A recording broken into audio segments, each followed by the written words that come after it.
16-കാരിയെ വിവാഹ വാഗ്ദാനം നൽകി പീഡിപ്പിച്ച് ജയിൽവാസം അനുഭവിച്ച ശേഷം വീണ്ടും പീഡിപ്പിച്ച കേസിൽ പ്രതിയായ പൂങ്കുളം സ്വദേശി സുജിത്ത് എന്ന ചക്കരയെ 23 വർഷം കഠിന തടവിനും 20,000 രൂപ പിഴയ്ക്കും തിരുവനന്തപുരം അതിവേഗ പോക്സോ കോടതി ജഡ്ജി അഞ്ജു മീര ബിർള ശിക്ഷിച്ചു.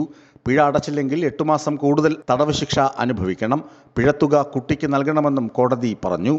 2022 മാർച്ച് 12-നാണ് കേസിനാസ്പദമായ സംഭവം. കുട്ടിയും പ്രതിയും പ്രണയത്തിലായിരുന്നു. പ്രതി കുട്ടിക്ക് വിവാഹ വാഗ്ദാനവും നൽകിയിരുന്നു. പ്രായപൂർത്തിയാകാത്ത കുട്ടിയെ തട്ടിക്കൊണ്ടുപോയി വർക്കലയിൽ വെച്ച് 2 ദിവസം പീഡിപ്പിച്ചുവെന്നാണ് പ്രോസിക്യൂഷൻ കേസ്. ഈ കേസിന് മുമ്പ് 2021 സെപ്റ്റംബറിൽ പ്രതി കുട്ടിയുടെ വീട്ടിൽ അതിക്രമിച്ചു കയറി പല ദിവസങ്ങളിൽ പീഡിപ്പിച്ചതിന് മറ്റൊരു കേസും നിലവിലുണ്ടായിരുന്നു. ഈ കേസിൽ റിമാൻഡിലായ പ്രതി ജാമ്യത്തിലിറങ്ങിയത് അറിഞ്ഞ കുട്ടി തന്നെ കൊണ്ടുപോയില്ലെങ്കിൽ ആത്മഹത്യ ചെയ്യുമെന്ന് പ്രതിയോട് പറഞ്ഞതിൻ്റെ അടിസ്ഥാനത്തിൽ പ്രതി കുട്ടിയെ വർക്കലയിലേക്ക് കൂട്ടിക്കൊണ്ടുപോയി. അവിടെ ഒരു ലോഡ്ജിൽ കൊണ്ടുപോവുകയും തുടർന്ന് പീഡിപ്പിക്കുകയുമായിരുന്നു. കുട്ടിയെ കാണാതായതിനെ തുടർന്ന് വീട്ടുകാരുടെ പരാതിയിൽ പോലീസ് അന്വേഷണം നടത്തി ഇരുവരെയും കണ്ടെത്തി.